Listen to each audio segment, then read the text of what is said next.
Good morning. You're watching Bazaar Morning Call. We're in conversation now with Siddhartha Khemka, Head of Research at BND at Motilal Oswal Financial Services. Siddhartha, thank you very much for joining in. Wanted to get your thoughts in on what Dabur had to say. Dabur is talking about a revenue decline in its quarterly update for the first time in 4 years. And the street is clearly worried that it may not be limited to just Dabur. So in your channel checks going into the Q2 earnings season, what have you picked up in terms of consumer demand? Yeah, hi, good morning. So I think, yes, it's definitely a cause of concern, especially if you look at on the urban side, what is happening. So consumer staples demand, our channel check suggests that demand has been relatively stable in Q2 on a Q-on-Q basis, with the rural markets outperforming the urban areas for the third consecutive quarter. However, we have seen that some of the issues, for example, heavy rains and floods in certain regions have disrupted the supply chain and also affected the out-of-home consumption and hence the overall consumer offtake. In terms of, if you look at the raw material prices, that has kind of remained a little bit on the softer side, and hence there is expectation of some gross margin expansion in Q2, and hence some of the other segments apart from, say, in the overall consumer staples, we believe things could see a little better, and hence while Dabur has definitely kind of given an outlook of a weak quarter for the year, we believe some of the other names, for example, HUL, Britannia, Marico, their numbers could be slightly better than Dabur, and especially if you look at on the non-agri commodities such as crudes and its derivatives, that have kind of remained soft, and that should benefit companies in this space like soaps, detergents, paints, adhesives. So it's a kind of a mixed bag in all, if you would like to say. And within that space, what we like is like a kind of a Britannia, Colgate, Marico. These are companies which could come out with good numbers. HUL, with a wide product basket and presence across segments, should help the company achieve a steady growth. GCPL is our top pick in the space. Its focus on the non-agro commodities, for example. It's a large player in the soap segment where we believe margins would kind of improve and demand from the rural to pick up. So that's a kind of outlook that we are looking at within the overall consumer space. Okay, so yeah, consumer, I mean, it triggered quite a bit of a debate, right, with the update that we got from Dabur. But just to press on that point, Siddhartha, hi, morning and happy Friday to you. We've got the update from Avenue Supermart, and depends on how you want to slice and dice it, because Mangalam was telling us that maybe the market won't take that too well as well, looking at same-store sales, etc. So I don't know, if you got a chance to look at the numbers, what do you think? Yeah, I think, yes, morning, Surabhi. So revenue growth definitely moderated. It is at to 14%, which is a 4% miss to our expectations. Revenue growth moderation, we believe, is largely due to the lower store addition in the past few quarters and the weak store productivity. We believe that the preference for convenience, that is your rapid adoption of quick commerce over value, would have contributed to the growth moderation for DMart, where DMart is clearly absent and is looking to increase its presence through the delivery channels, which is now we are seeing where a lot of growth is happening. So definitely some weakness in the numbers which the market may not like. But the overall, if you see the growth trend, that is pretty steady. So today the reaction could be negative. Productivity has also kind of been weak. For example, revenue per store at 1.5 billion rupees is up only 1% on a Y-on-Y basis compared to 4 to 7% growth that we have seen in the last 5 to 6 quarters. So to overall, the store addition also remains soft. For Q2, the number of stores added was about 6 stores, taking the total store count to 377. For the full year, we have an assumption of about 40 store addition. So definitely in Q2, the run rate in store addition was much lower than our expectations. And what about Bajaj Finance? How would you read the Q2 update? AUM growth at 29%. It's slightly lower than the growth that we've seen in the last couple of quarters.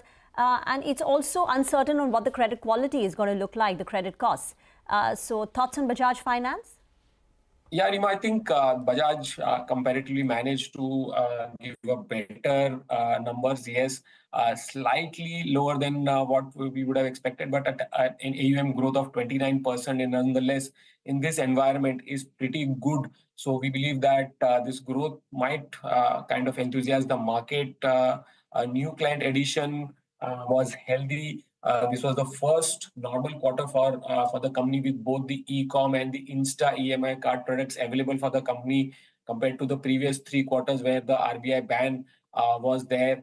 New loans booked grew about 14%. And as I said, AUM growth was broadly in line with the expectation with up 29%. Yes, some concerns, especially if you look at on the credit side where the retail credit costs have gone up in the recent past, and that could be something that we'll get to know only after the quarterly results. But I think overall, we believe that the numbers are quite good in this environment. We had seen softer quarters in the previous few, softer numbers in the previous few quarters.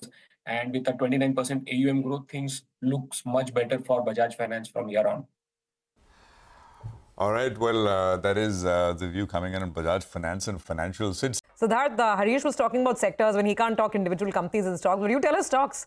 One or two good names to pick as the dust settles on China, Middle East, crude oil, all of that. But fundamental picks right now in this market. Yeah, so if you look at some of the sectors that we believe could do well, IT is one of them where the green shoots are seeing visible with the growth coming back with the Fed rate cut starting and consumption discretionary spending on the rise. So we believe that Q2 revenue growth for IT sectors could be decent. Client spending behavior is showing positive trends indicating potential return of modernization, especially in the discretionary spending in some of the pockets. And among the tier 1 players, we believe HCL Tech can be a better pick given its strong capabilities in data engineering, ERD offerings, the ERP modernization, as well as making it well suited for the pre-Gen AI spending. So we expect HCL Tech to see a broad-based growth across verticals as well as geographies. There could be some pockets like BFSI where the growth could remain soft. But overall, we expect a good growth. Margins are likely to see a 30 basis points Q-on-Q improvement. And we expect the company to maintain its growth guidance about 3 to 5%. So we like HCL Tech between the tier 1 IT companies. We have a buy rating and a target price of 2,200. So that's a space clearly that looks kind of pretty good in the current environment. We've discussed, of course, Bajaj Finance, but a whole host of other NBFC and bank updates have come through, right? What is the sense you get in terms of this whole fight for deposits, what NIMs may move, how NIMs may move? And for some of the smaller lenders, like I was looking at Suryodaya Small Finance Bank, I mean, there the pain and pressure on the microfinance side is really showing up. So what are your top picks and what would you avoid this season in BFSI? Yeah, Surbi. So I think overall, if you look at from the financials perspective, earnings growth are likely to be modest. While the asset quality trend could be divergent. What we are expecting is the system credit growth at about 12.5%, while deposit growth could be better at about 12%. And what we have seen that the deposit growth could be in this range of 11 to 13%. And that has been the range in the past 14 months. So what is happening is that asset quality for the large private banks as well as for the PSUs that remains stable. However, for the MFA, the microfinance as well as the unsecured loans, they are experiencing rising stress. And some of these small finance bank, as you highlighted, they are more on the MFIs and the high risk segments, which are experiencing more increasing asset quality stress and leading to higher credit costs. Within the private banks, what we are seeing is a steady growth. We are expecting pre-provisioning operating profit growth of about 12%, NII growth of about 11%. As I said, for the private bank, slippages would largely remain under control. Similar is the story with a lot of these public sector banks, where we are expecting a steady quarter. But small finance bank, there could be mixed performance. Some of the microfinance facing companies are experiencing higher elevated credit costs and slippages. So overall, our top picks within the space, in the private banking space, ICICI, which has been a consistent performer, aided by a strong growth and profitability in the past. We have seen that slippages has been under control, and the bank has outpaced the system credit growth, driven by good growth in the retail, SME, as well as some of the other segments. And overall, the return ratios are pretty strong. ROAs of 2.2%, ROEs of 17%, and valuations, although a bit on the higher side, we believe that with the strong performance and leadership in the current market, it could continue to trade at the premium valuation. So clearly, ICICI Bank is something that we like within the banking space. Got it. Okay, so that remains one of your preferred picks. Good talking to you this morning, Siddhartha. Thanks for joining in. Have a good day, and we'll look forward to connecting again. Okay.